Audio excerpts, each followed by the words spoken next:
Single parenting can feel like a solo journey, but it doesn't have to be. Introducing MomFlex app, the ultimate village web app designed just for you. From financial support to community connections, MomFlex app offers a lifeline, helping you navigate parenting with confidence. Find trusted resources, build your support network, and thrive, because every parent deserves a village. Join the movement today. Visit momflex.org to install the app and take the first step toward a stronger, more supported you. Welcome to Beyond the Struggle, Rise and Thrive, the podcast where we speak truth, break barriers, and shine light on the journey of single parenting, resilience, and building a thriving life against all odds. This isn't just a conversation. It's a movement. We honor the strength it takes to keep showing up, even on the days when life feels overwhelming. Here, we explore the stories, strategies, and breakthroughs that help us rise, heal, and create generational change. Today, I am honored and genuinely excited to welcome a remarkable guest, Olaolu Okweyemi. Olaolu is not only a proud U.S. Marine officer, but also an award-winning author, a leadership mentor, and the founder of Parent-Child Connect, a platform dedicated to empowering parents, educators, and mentors to communicate, connect, and lead the next generation with purpose. Through his work, Olaolu blends leadership principles with emotional intelligence, creating tools that help families navigate challenging conversations with compassion, clarity, and confidence. His children's book, Crowd from the Shadow, has reached thousands of families, opening the door to meaningful discussions around emotions, choices, self-worth, and resilience. He has contributed to major platforms such as Forbes, Military Families Magazine, and others, sharing powerful insights on fatherhood, empathy, leadership, and raising children who know who they are. Olaolu, thank you so much for being here with us today. We are grateful to learn from your wisdom, your experience, and your heart for empowering families and future leaders. Welcome to the show. Thank you so much for having me. And let me first start by honoring this platform you have. This is amazing because anytime you talk about getting with single parents and encouraging them and teaching them not just how to survive and thrive, I'm all on board. So I honor this platform. This is amazing work you're doing. And I just appreciate you offering me the opportunity to be a part of this. Well, thank you. And I'm going to start by asking you a few questions. The first one being, did I pronounce your name correctly? Because You did. Olaolu Ogunyemi. That's correct. Okay. Well, I'm Cameroonian, so I guess I can know a little bit. All right. So let me ask you the first question. How do you define resilience in the context of raising children as a single parent? Yeah, so that's a great question. So first of all, I believe that resilience is the ability to withstand pressure without breaking. That's my definition of resilience in general. Mm-hmm. Now, in the context of single parenting, that's a fully loaded question. Because I've worked with a lot of single parents and I've seen the hard work. My sister is one of those parents, Mm-hmm. and I've seen the hard work it takes. And I've also seen some of the struggles and things that you don't see in a dual parent home.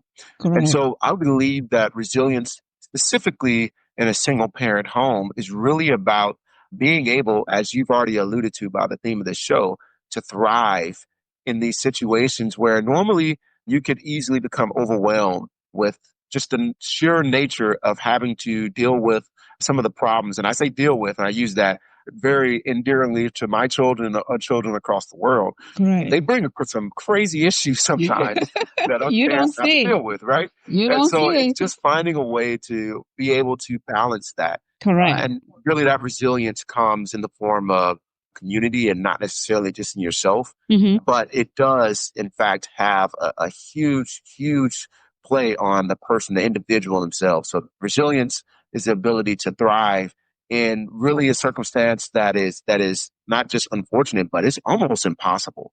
And so when you're doing the impossible as a single parent, that's why I say I have to honor this kind of platform, because it truly is a superhero strength that you have. And that's why I believe what resilience is. It's doing the near impossible to help grow children in this chaotic world. Yeah, my grandfather used to say that it takes two to tie a rope. So imagine one person tying the rope, right? So it makes complete sense that resilience is one of the biggest things for single parents to actually cultivate. So now let me ask you another question, right? So can you share a personal story where resilience play a key role in your parenting journey? Oh, yes. And so I will tell you many stories. I have many stories for days, but I'll Okay. just start with one. Okay. So I will say one of the biggest things is when my son specifically, was diagnosed with complex partial epilepsy. One thing that we had to learn as parents is that comes not only with the diagnosis itself of just the uncertainty of not knowing what's happening or when a seizure can happen and so on and so forth. It also comes with just being overwhelmed by the diagnosis itself and trying to figure things out and all those kind of things. So I would say what I had to do I'll have to speak individually. What I had to do personally is first of all relinquish control. Because one thing I realized, I was tearing away my ability to withstand this hard circumstance. And I know any parent out there or any caregiver or mentor can attest to the fact that when you have a child that's going through something that you cannot impact and they just have to go through it, it truly does rip at your ability to be resilient because, you feel like that you're the protector for that child. And in this case, you can't protect them, and I put that in air quotes, from in this case, a diagnosis. And so I truly had to learn how to withstand the pressures. And one of the things, as I said, was just learning how to relinquish control. I couldn't do anything to change the diagnosis. I couldn't do anything to change his neurological makeup. But what I could do is be present and make the moments count that I had with him. And so that was one of the biggest things that I had to learn. Is like, okay, yeah, he's going through this thing. There's no Eastern medicine and all the other research that I was doing and going from one neurologist to another. All that kind of stuff didn't really do us any good. And it definitely didn't do me any good staring at a baby monitor, just trying to make sure that he wasn't going to have a seizure overnight that I missed. But what it was doing was pulling me away from him and actually making me less resilient. And of course, going to, in the long run, make him less resilient because he doesn't have a present father. Yeah. And so really that's what I focused on. It's learning how to relinquish control and just focus on the connection and making memorable moments with them.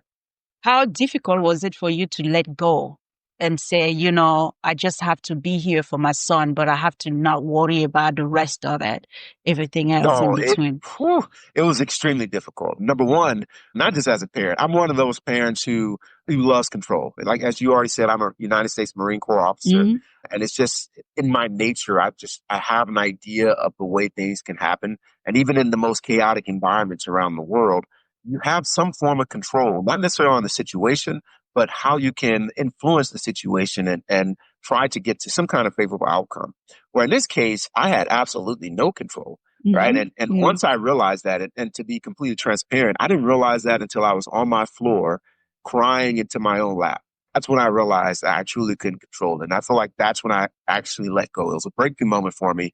And it was one of those, you know how you have those real deep, like cries, those wails, sobs. Yes. And really, I believe that was me grieving the loss of control. And I know that sounds a little bit different, but I think that's what's the most important thing. We have to know that once we let that portion of ourselves die, we have to let the emotions play their way through. And that was one of my things. It was very hard, but it wasn't until I just sat on the floor and embrace that moment. Because on top of that, we did have a miscarriage within a year, and Oh it's no. made it worse. We also had our AC broke in our house, and that all happened within like 6 months to a year time span. And so it was one of those things that once I truly just sort of exhale and let that sort of drain from my body, and I grieved it. That's when I realized, okay, you have no control over it, and all you're doing is pulling yourself away from your family. And once I realized that, by trying to protect them and trying to be tough and all that kind of stuff, I now was pulling myself away from them. I was like, okay, you got to make some changes. And so it wasn't easy, but I had enough motivation knowing that they needed me in Yeah. that moment. Yeah, a father, a present father for them, and husband, that I decided I had to let go of control. Yeah. That's exactly what they call resilience. That's resilience right there at play. So now that we're talking more about resilience, how do we model that resilience to children in everyday situation? How do we do Yeah, that? that's a great question. One thing I always tell people, especially men, is to be open with your emotions. Now, Mm-hmm. this is tough because there's a fine line. For one, I'm not telling anybody to project your emotions, which in other words, force them to feel a certain way or attempt to force them. But I do say be transparent with the way you feel and the way you deal with situations. Now, the trick here is you have to learn how to manage your emotions and your reactions to things, because if you are, super reactive and you get upset and you act out and perhaps throw like what I call adult tantrums, Yeah. perhaps you need to fix that first before you're able to truly model that. But the best way to do it, I believe, is when circumstance happen, show your concern, show your emotion. Don't be afraid to cry. Ah, Again, really? You think so? What about, I come from Cameroon, right? And growing up in Africa, men are not supposed to cry. yeah, it's what's funny, and that's why I love saying this, because I also grew up in one of those households, and quite honestly, I don't think it was my parents that encouraged that, but it was six of us, two older sisters and then four boys. Mm-hmm. Three of us are 2 years apart, and I have my little brother who's 5 years apart. And so when you think about the most masculine and macho man environment, that was us. Like Yes. that's who we were. So it took a while, and really my children had to teach me this, because to be honest with you, I saw my dad cry I think one time, and that was when he lost a real close friend, and I mean, it just paused the world for me. I mean, I watched my dad pour a pressure cooker of hot water on his arm, and he just said, and then went around the corner, right? And this is how I've seen it, and so I didn't learn that until I got older and realized, man, my son, if I want him to be emotionally available to me and I want him to be able to come and express himself and have healthy emotional intelligence, then, I have to be the model of that. And so it did take some unlearning some bad habits. You, you know, I, I agree. I agree. Like I have a son. I used to like bring the what I learned back when I was growing up, and I would tell him, "Men are not supposed to cry." But I would tell him, I say, "You don't cry in front of them. Cry behind closed doors." That's what I used to tell him. I say, in front of them, you don't want to show them your weakness. You want your weakness to be shown in close quarters, where it's just you and whomever you want to show that weakness to, but not the people outside, because, people usually will take that weakness and use it against you. So you don't want to do that. And I think that's why parents in those generation used to say a man don't cry, because they knew that people will use that against them. Right. So, but now it's like, sometimes in the United States, people, when a man cry, they will say, "Oh, I don't want to use the word, word." But No, you're right. And to be honest with you, it was a survivalist thing. I mean, you got to think when you're sort of growing up. My mom used to always tell me, if you just to echo your point, she said, if you let people know which buttons to push, they're going to push them. yes, yes, yes. That's exactly how it is, right? So it's a survival thing. It's like, well, if I let them see my weakness, they're going to exploit that. And Mm-hmm. in some cases, right, then if they're able to exploit my weakness and my vulnerabilities, that means they're able to take more from me. And so Correct. I think that's where a lot of it came from, to be honest with you. But yeah, Yeah. you're right. That crying, it does bring about a little bit of a stigma that I think we're trying to break, especially in our community. We have Yes, a yes, that. yes. But I believe that your significant other should be able to see you cry. You should be vulnerable with your children and vulnerable with your significant other so that they know where you stand and what's going on with you. Now, outside, yeah, be strong and all of that. Show the strong face. But yeah, to your point, this society today, it is a different ball game versus what it was like in 1999 or 70 something. It's completely different. The mentality have completely shifted, right? And don't start with Generation X. Is You're absolutely right. But you touched on a thing that your significant other and your children should be able to see you in that vulnerable moment. But I like to challenge people because we have these stigmas in our minds, Mm-hmm. especially with significant others when we're dating or getting married. We have to realize it, especially when you're dealing with men or you're dealing with somebody with that type A personality. Yeah, Be careful what you say in the moments when they become vulnerable. correct. If they're being transparent with you and you sort of just, shrug it off, or even worse, you have a negative response to it, you just taught them something in that moment, right? Correct. Especially when they're trying to build those close relationships, those in-depth Mm-hmm. relationships. Yeah, You've taught them they can't open up to you. And if they can't open up to you, to your point, who are they supposed to open up to? And I think correct. that's really incumbent upon us to fight that urge, that stigma to say that, in order for this person to be strong, there's no way they can show the quote unquote weakness, Mm-hmm. which is being really an authentic self. And so Correct. that's what we have to be able to do, accept the authentic version of other people. Yeah, yeah. Well, many single parents face setbacks that feel overwhelming, like financial stress, emotional burnout, social isolation. What practical strategies do you suggest for maintaining resilience in the midst of all these challenges? Especially you went through a very difficult time, right? You went through a very challenging time and you pulled through it. What strategies did you use beside the fact that you relinquish control? What else did you do to Yeah. So first and this? foremost, stop trying to conquer the world in a day. That was my problem. Mm-hmm. I wanted to fix every single thing. Not only did I want to fix my son's neurological makeup, I wanted to make sure that my wife was happy. Now, I'm using this word very loosely here, Mm-hmm. but I wanted to make her happy. I wanted to make sure my son was comfortable. And oh yeah, I had an older daughter who I want to make sure she's taken care of. And I want to make sure I'm performing extremely well at work. I want to make all these things that I was trying to do at once. I just wanted to conquer the world and be there, be everything for everybody at one moment. And Mm-hmm. I believe that we all share that in common, that especially us high achievers, we truly want to continue to just keep going as if nothing is happening. So the first thing to do is to start prioritizing things in your life. Okay, what is important and what has to be done? So I would say that's the first thing. And then the second thing is give yourself a break.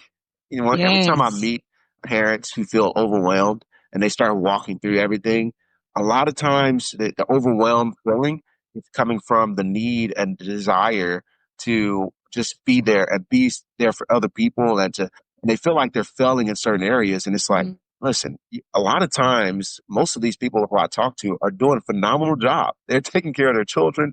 They may not be providing, the Jordans and the Porsches or whatever else that they're trying to do, but Mm-hmm. man, they're doing some phenomenal stuff that it's just, you can't really compare to a two parent home.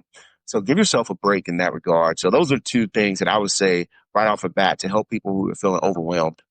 Yeah. So now, how can parents reframe obstacles as opportunities for growth? Yeah, so that's the first thing that I always recommend to folks. And I take that I use that metaphor because I was one of the ones who did an obstacle course. It's called a double obstacle course in my early Marine Corps training. And I actually failed on the second one. And so when I look at life circumstances and tying it all back to resilience, I started looking at every single situation that happens, whether it be a failure, especially public, or anything that just seems like it's working against me. Mm-hmm. Started viewing it as a way for me to grow. And that's really what it was. Okay. So this situation with my son, and I keep using this because that was just a hard situation that I Yes. think a lot of Yeah. parents Yeah. can resonate Sure. with. Yeah. The situation with my son, I started viewing it as not just a hard situation and an obstacle that's really challenging my family, but I started looking at it as an opportunity to work with my children and become up closer with them Mm-hmm. and understand like what they feel. So I, of course, focusing on my son and trying to like figure out things for him. Now there's another child who's not getting the focus that she was getting, especially because she was oldest. I had my oldest daughter when I was still in college, right? Yeah. And so I had this relationship I had with her where she was the only child for like 5 years. And now you flip it about 5 years, actually it wasn't even 5 years later, about 3 years later, and now you have this young man who is now taking all the attention because he's had this sickness as she could see it. And Mm-hmm. so it's recognizing the other things that are happening and trying to find ways to make sure that you're taking care of everybody in your home. And so that's really what it came down to me and how I was able to start viewing these circumstances as opportunities to not just focus in on the situation, but to learn how can I overcome the situation and grow through it. And most times the answer is it's growing a connection or a relationship with someone else. And that's how I started looking at every obstacle as an opportunity. So, are there habits or routine that help sustain resilience over time? Oh, yes. And so one of the biggest things that I advocate for is finding time, at least 10 minutes a day per area, to Yeah. build your physical, mental, emotional, and spiritual health. And Yes. that sounds like a luxury. I know specifically for special or for single parent homes. But trust me, it is worth it. If you got to chop away some other time, I now this may be TMI, but I always tell people, even if you have to use toilet time to do it, Hey, whatever you need to do, you use that speak time. my language here, brother. Well, I use that because normally I explain to people that you have more time than you may think. And the Yes. reason I say that is because there's times where you can really take time and you may not be able to do physical, but you can at minimum read a book or Correct. meditate while you're there. Put on music, headphones, and take some Yes. time to decompress and meditate. And that 10 minutes can now become a peaceful area. And that's why I call it your toilet time, your bathroom Yeah. area. Yeah. It's your time to now, you can turn that from where it is to your own area where you're dreaming, you're meditating, and you're focusing yourself to prepare for the day. And then taking a 10-minute walk if you can, whether it be, taking the stairs at work or whether if you have a lunch break, maybe taking a snack that you can eat and walk. Those kind of things are important because what you're doing is you're investing in yourself. Mm-hmm. So that way you can go out and begin to pour into other people. And I truly believe that those habits, specifically the ones that build your physical, mental, and emotional strength and spiritual strength, are the ones that truly help you build your resilience over time. Yeah, you cannot pour from an empty cup. I always say that to people, and especially me when I come back from a long day, as you know, when I park my car, I stay in my car. My daughter will send me a message, Mom, are you home yet? Yes, but I don't see you. I say, because I'm in my car. But why are you in your car? Because I want a me time before I get there. Right? I give myself 10 minutes in that car. I just sit in it. Just sit in my car. I just take time to just reflect of the day, what happened in a day, and just take time to not even think about anything. I listen to music. Maybe I was listening to my last piece of music and I really want to enjoy it. I will sit there and listen and dance out my soul. And then I will say, okay, it is time to go back in that house. Okay. That's beautiful. Now, that's awesome because what you're doing is you're transitioning your mind from work mode to home mode. Yes. And that's a good transition. So I tell people I do the same thing. And the reason I do it, and I tell my family, and they respect it now. They didn't respect it initially because they would just run out to the truck as soon as I arrive sometimes. But now they respect it. I take that 10 minutes to decompress. Yes. Because, when you're at work and you're dealing with or you're working with Marines or your corporation or students, if you're a teacher, whatever your profession is, there's just a certain mindset that you have to have. And really you're there to help the company achieve their bottom line. Whatever your organization is, they have to achieve their mission, which it impacts their bottom line. Whereas now you're going home and you truly have a vested interest in every single thing. Now it's your organization, it's your bottom line that you have to impact. And so that's really where I love that idea of taking some time to decompress. And sometimes it's straight up taking the time to pump yourself up. Yes. Going to your next job, it's your next role as a parent. And that really is the next, 5-6 hours before you get the child to bed. And now you have maybe a little bit more time before you rest. Correct. So in your book, Craft from the Shadow, you address topics like emotions, self-worth, decision-making. How can parents approach conversations about adversity with their children in a way that empowers them? Yeah, beautiful question.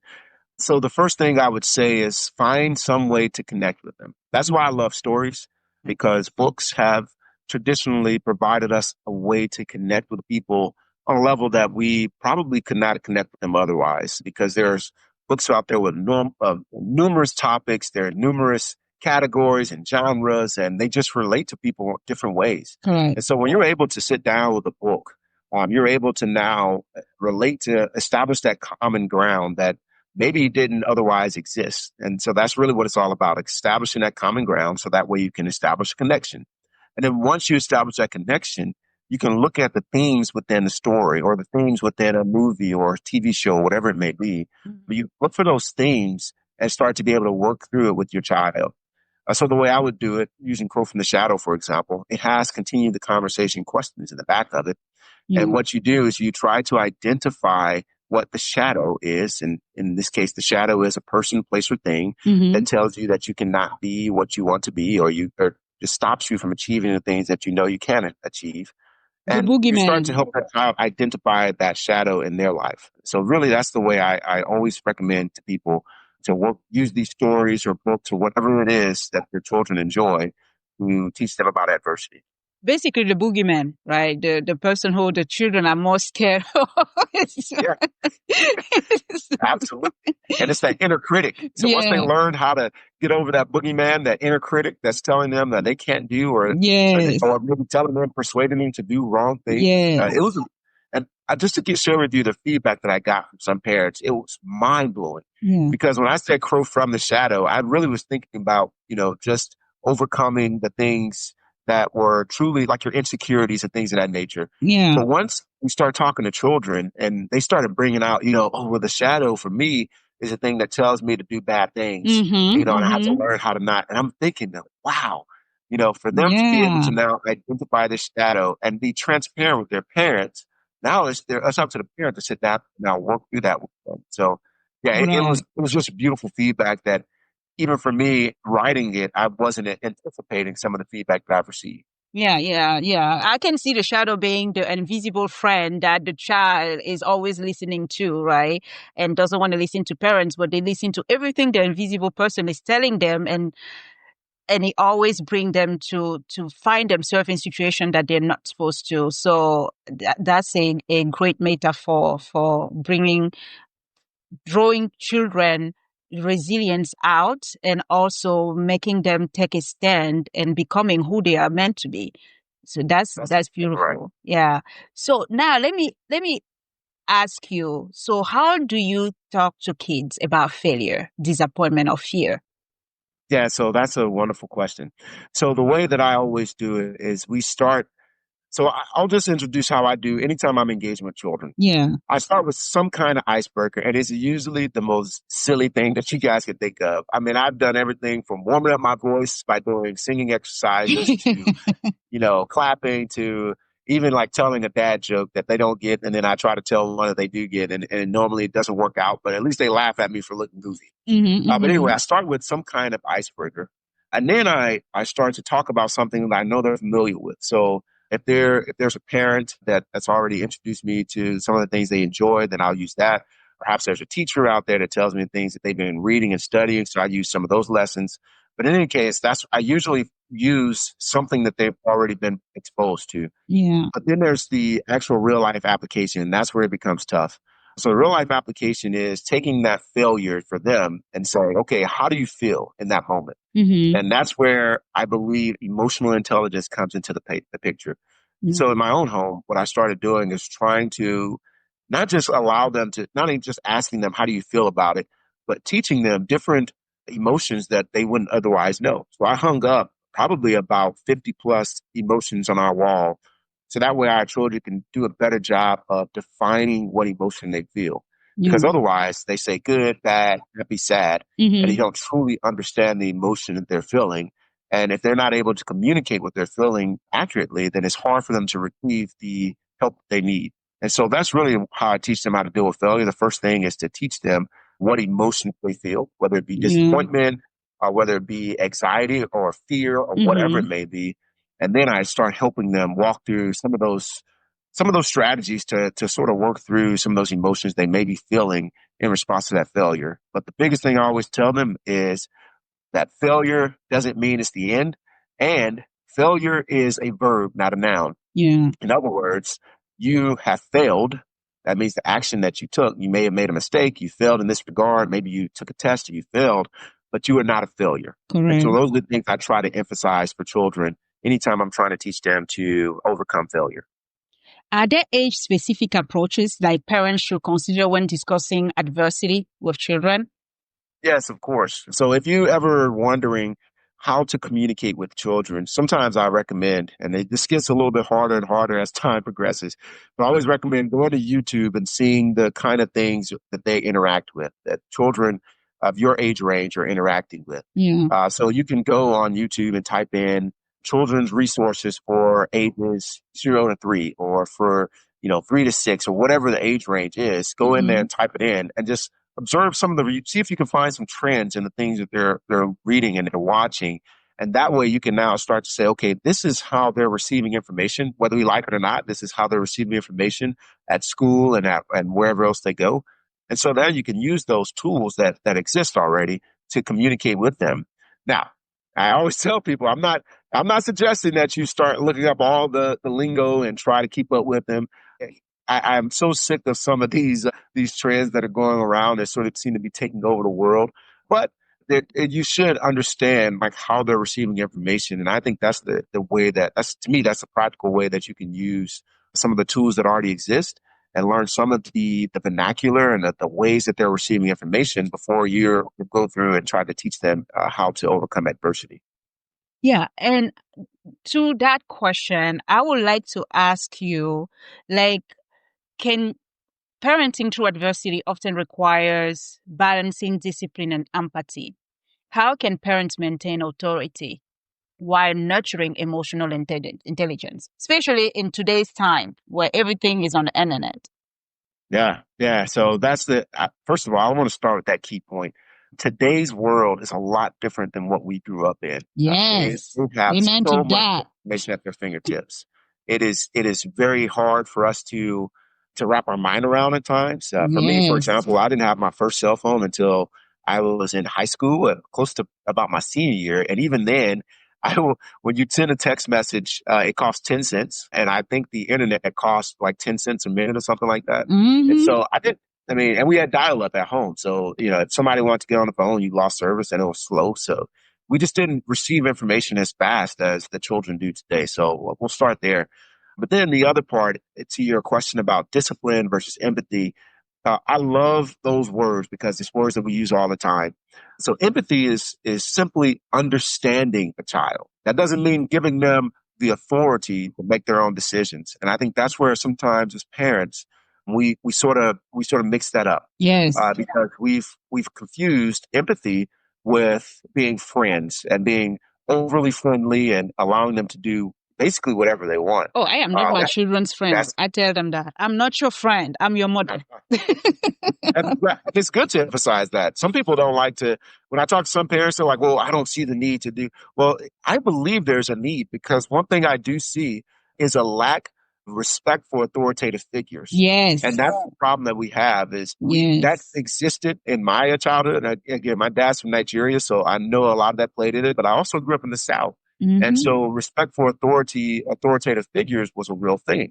And what it did is it created a divide between those who can mentor and guide you and you who are the pupil. And that's where discipline comes in. Yes. Discipline comes in from you being a disciple, which is the root word of that, the word discipline, you being a disciple of someone else. But if you look at everybody as equals, then why would you even agree to follow them? Why would you accept their teaching if they're just your equal? And I think that's where society's taken a wrong turn, is that our idea of discipline has almost become more of a friendship. And so our idea of empathy becomes more of a friendship. And it's almost like I'm suggesting something that if you follow it, then great. If not, then great. But no, it's truly, you are the teacher, they are the pupil, which is what discipline is about. Yeah. And you are understanding them. You understand how they see the world. You're understanding all the information they're receiving. and you're finding ways to get them to accept your teaching. But you still are the authoritative figure. You still are the parent or the teacher, mentor, caregiver in this situation who is trying to lead and guide this child based upon your experience on this earth. Yes, yes, I totally agree. Can you then share examples from your military experience that inform your parenting philosophy? Oh, yeah. So that goes back to one of the first things I learned is that everyone is different. So what works for my oldest child doesn't work for my middle child and doesn't work for my youngest child. Mm-hmm. And so the way that I interact with them is going to be different. The way that I instill discipline in that case, and I say that again, being the teacher and they are the pupil, the way I get them to understand and apply the lessons that I teach are going to be different. And so one thing I had to learn is in the Marine Corps, a lot of times we use that word discipline in our early training. And Yes. the first thing that usually comes out is that there is some kind of punitive action or some kind of punishment that's going to happen if you don't do. But what I had to learn as I continued to grow in my career is that making sure that somebody has a punitive action or there's immediate consequences only gets immediate results. But true discipline is what helps them to understand what you're teaching in context and they apply your teaching whether or not you're around. And that's where your integrity comes in. That's where you help them to develop their character. And that's what it's all about. So really discipline is more than just consequences for actions. And it's truly developing that human being into a better person. And that's what I've learned from the Marine Corps. But I come back and apply at home. It's really having one-on-one time with my children to help them grow. That's wonderful. So how do you help children navigate their own emotions when parents are under stress? Because that's very important. Whew. Now so that goes right back to what you said earlier. You cannot pour from an empty vase. And Correct. that's truly where we start having our hardest time. When we're stressed about something and we try to lead from a depleted or depleted self, we tend to make that situation a lot harder. And so I would say, first of all, if you're stressed out, you have to take some time, if you can, take some time to decompress a little bit, at least, to where your stress is not causing you to react emotionally. So that's the first thing, because that if you are still reacting emotionally, then that child is going to react emotionally, and it's always going to be that way. And one of the examples I use is when I was working with a parent going out to the store. They're talking about, my child always acts out in the store. And I'm like, okay, let's talk about it. Let's see if we can break down what's going on with this child. And so we realize is that the child will want something. They'll ask for it. The parent will say no. And because the parent's already expecting something to happen, the child starts crying. Mm-hmm. As soon as the child starts crying, boom, the parent gets upset. You need to stop crying or I'm going to take you outside. Now the child is getting even worse. Yes. It's almost like an escalation of force. The child's getting upset and the parents getting more mad and until you get outside and you take them to the car and you try to calm down or you administer whatever your method of discipline is. And then you realize that happens so often, it continues to happen. And now, in many cases, the parent is even getting more stressed because it's in front of people. So now they're responding because they're embarrassed. And there's just so many things going on in that situation that's causing it to become worse. When in many cases, it can be prevented, or at least it can be lessened if we choose to control our own emotions first. Because no matter how old the child is, I have a teenager, she's 16, and I have a 6-year-old. No matter how old the child is, if you respond with emotions, as I had to learn the hard way, trust me, they will respond with emotions. They're going to respond with emotions too. So that's really the biggest thing. If you want to teach them to be resilient, you have to get your reactions under control. So from your perspective, what does a village of support look like and why is it critical for single parents to have a village?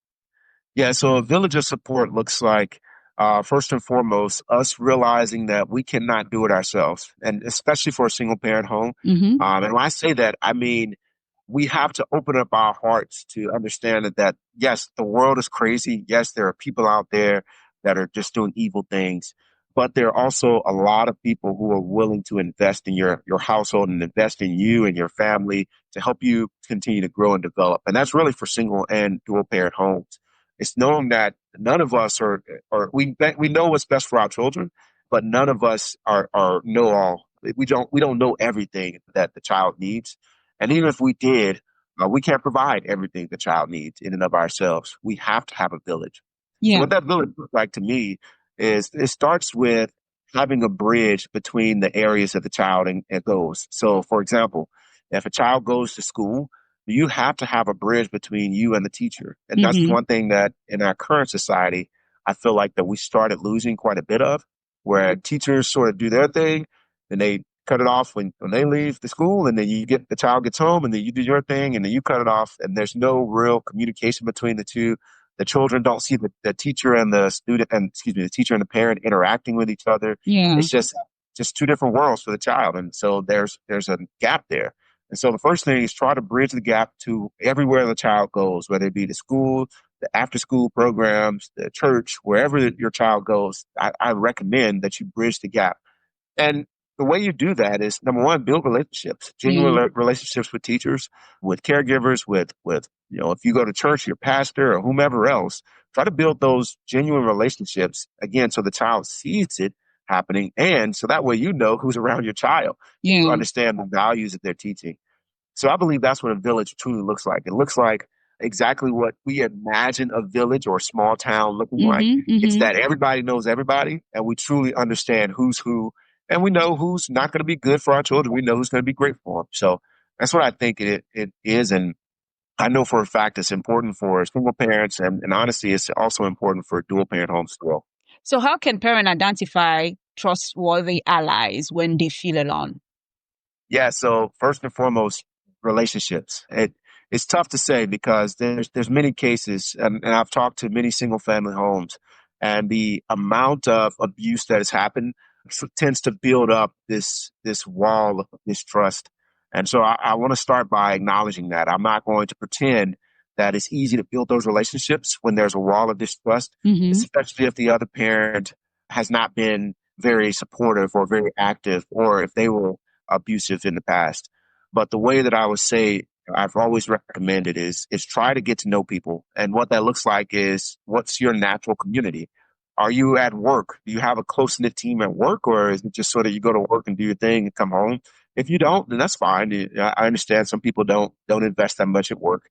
But what about your other places that you go, whether it be to the library? I know some people love taking their children to the library, and sometimes you see parents there. Your neighbors, how do you interact with your neighbors? Again, if you go to a place like church or any kind of community events or community service projects, then how do you work with those people? And so that's the biggest thing is get to know them first. I'm not an advocate for, and I never have believed in it, sending your children out and letting them find households and then you go. No, it's you getting out and letting people see you, and you get to interact with them and speak to them and know who they are, especially in your own community, before your child even slightly interacts with another child. And that's one thing, especially at a young age. My children, the way I looked at it, my children couldn't go stay at a house. It took a while for me to let them do sleepovers. But once we started doing sleepovers, I don't it's believe because in sleepovers.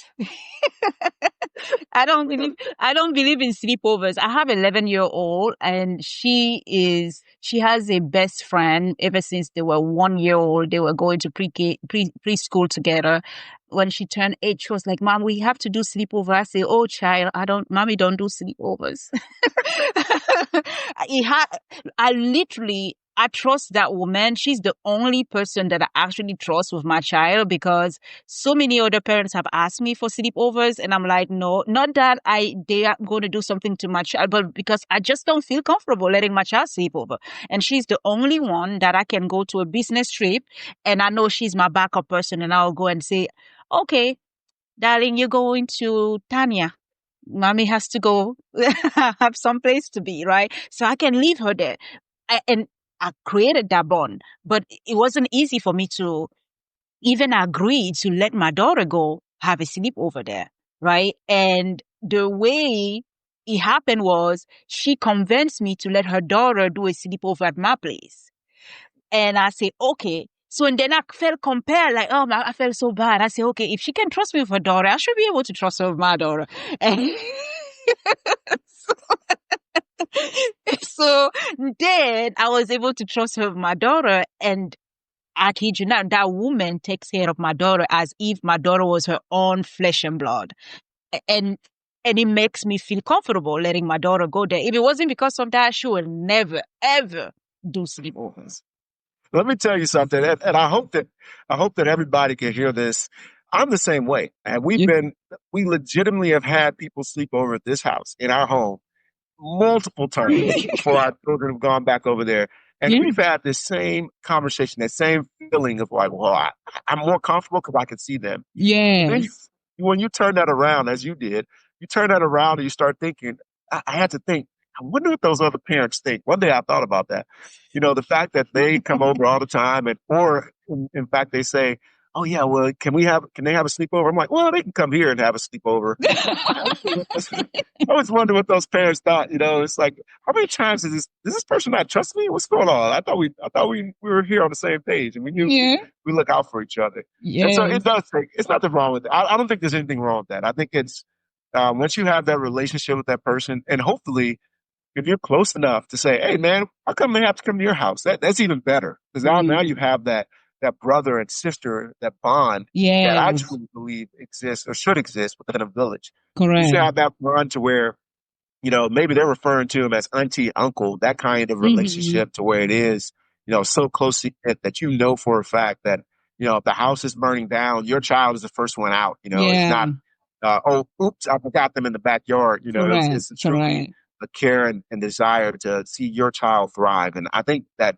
100% comes with just time getting to know them. So I appreciate you sharing that story because I think a lot of us are on the same page when it comes to that kind of environment, but it's all about relationships. Listen, I was born and raised in Cameroon and we didn't do sleepovers. Right? To friends. Sleepovers were with cousins and family, not with friends. So it was difficult for me to change that mindset, which actually leads me to the next question. So some single parents will hesitate to ask for help, feeling they need to handle everything themselves. What advice do you have for them to overcome the mindset of not wanting to ask for help?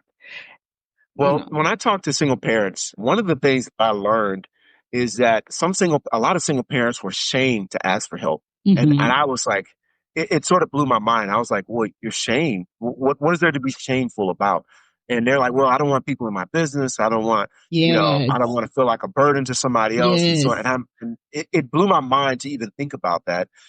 Because sometimes those feelings are warranted because people actually treat them that way, right? Because people made them feel like, oh, why are you asking? This is your fault you're in this situation, and so on and so forth. So I had to start by apologizing to them and say, you know what? I hate that you had to deal with that situation and that selfish individual that said that to you.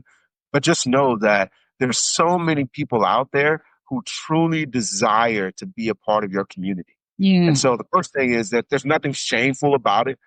All of us, whether in a dual parent home or single home, really do need a community, a village around our children. We cannot do it alone. I promise you that. I have a large family, and there are times when my children talk to their uncles and cousins and aunties and my parents and my wife's parents. They all get different information, or the same information from different places, but it doesn't resonate the same way when it comes from me or from their mom. And so I know for a fact I cannot do this by myself. There's been many times that they'll go to church or something like that and have somebody tell them something. And they'll come back and tell me that. And I'm like, man, didn't I just tell you that like 2 days ago? That's what I think in my head. Right? Isn't it funny when they actually go and talk about you to your parents or your brother and then tell on you? And you're like, wait a minute, child. We had this conversation. Why you have to call my brother for that? Right. That's exactly right. It's like, wow, man, goodness gracious. But that's just the thing. We realize that it does require a village to raise them. And that's the only way for them to truly develop and grow into what we want them to be. So, no, I always tell people, release that shamefulness.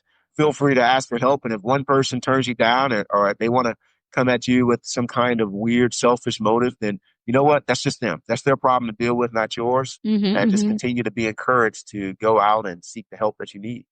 So how can a strong village actually also teach children about interdependence and community? So one of the biggest things I advocate for is creating programs. And the reason I say this is because I had to go through insecurities myself and with a large family.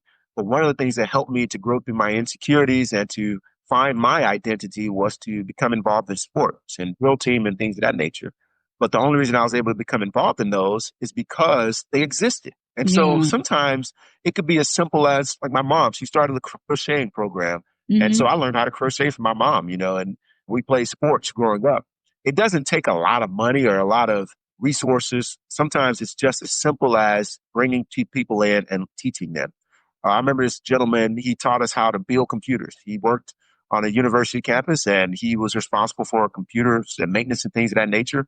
And so he brought us in with 4 different brand new computers he had to put together, and we helped him put them together, right? And that's just creating programs and opportunities now to connect with children and teach them in a different way that they may not have been learned in the past. So that's really the thing I recommend is it's finding ways to create programs and events and ways to connect with children that can bring them into another place and to help them to find themselves and find out what they love and find out what their purpose is for being on earth.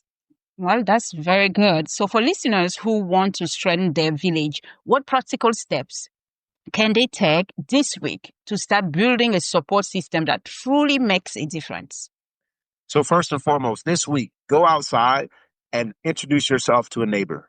And I am the chief offended in this. I don't know my next door neighbor's name. I don't either. I wanted to say I don't know about that one because I don't do that myself. How are we going to do this? Listen, like I said, I am the lead offender in this, and I have to do better myself. So go out and introduce yourself to somebody else.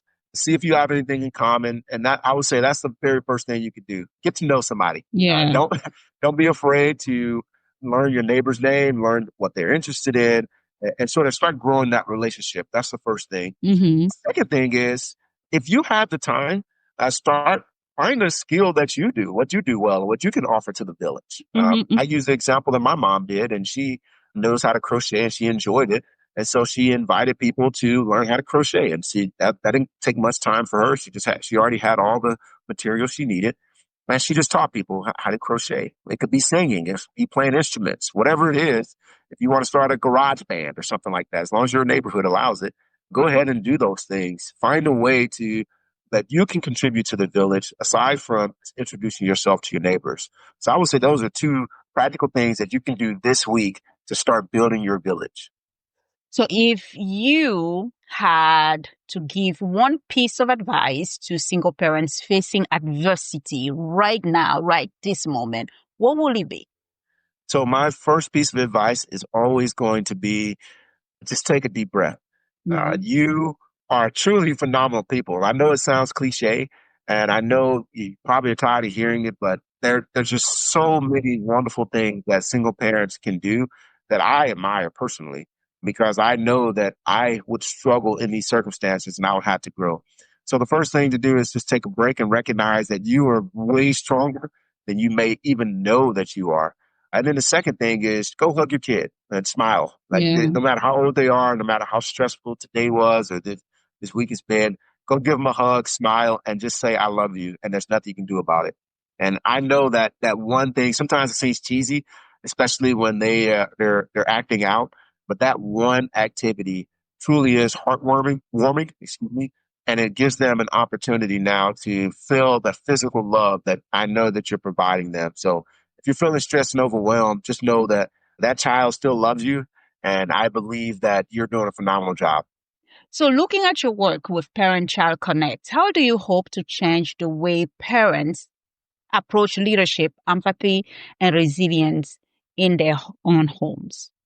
So what I'm looking for is for parents to have the ability or to, I guess, reestablish what was done many years ago, the connection between adults and children. I understand that in society today, especially with the movies that we're watching and some of the books that we're reading, that there's this push for children to basically come to their own enlightenment, whether the parent is involved or not. But what I hope to do through my platform is to provide the parents an opportunity now to sit down with their children and build that connection, build that relationship, and guide them through the situations that they're going through. Mm-hmm. Again, because they're receiving information, they're being influenced in so many different ways that if we're not finding ways to collaborate with those influences, if they're good, or combat those influences, we're going to find our children going astray. So That's really the biggest thing I would say. And through my platform, I hope to provide resources that can allow children and parents to sit down and truly have those teachable and memorable experiences.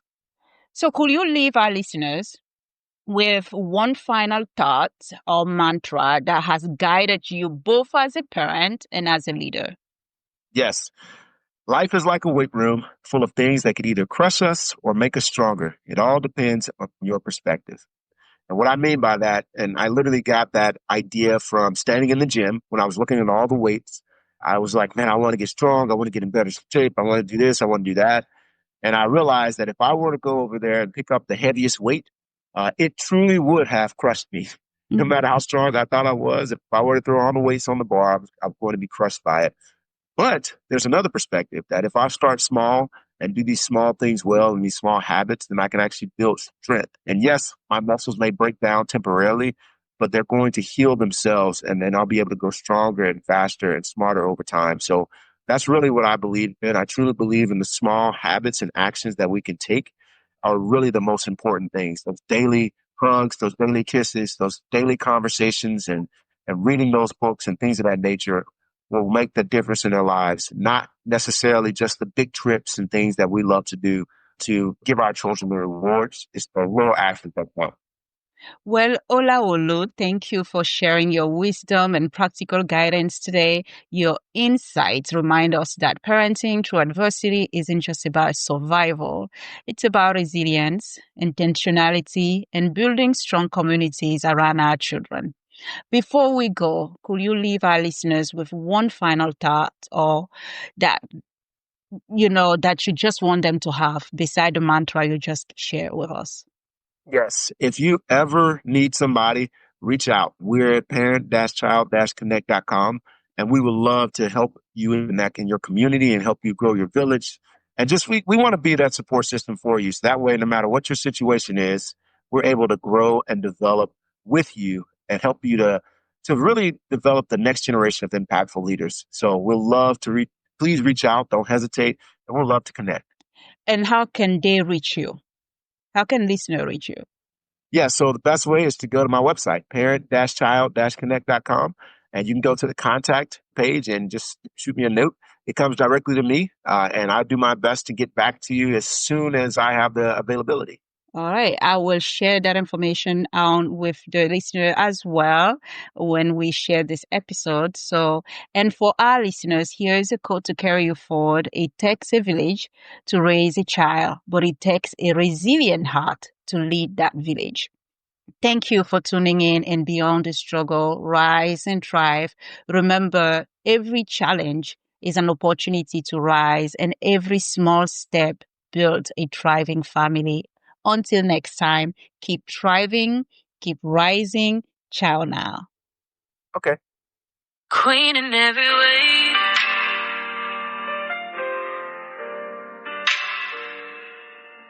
Dear Queen, you wear your crown with pride, shouldering the world with grace inside. You're a mother, you're a guide, a steady flame, teaching love, strength, never seeking fame. I see the fire that never dies, through sleepless nights and heavy sighs.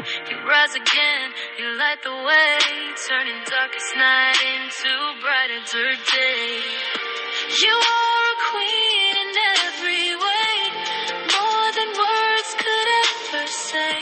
Working tirelessly, love your creed, sacrificing all for those in need. So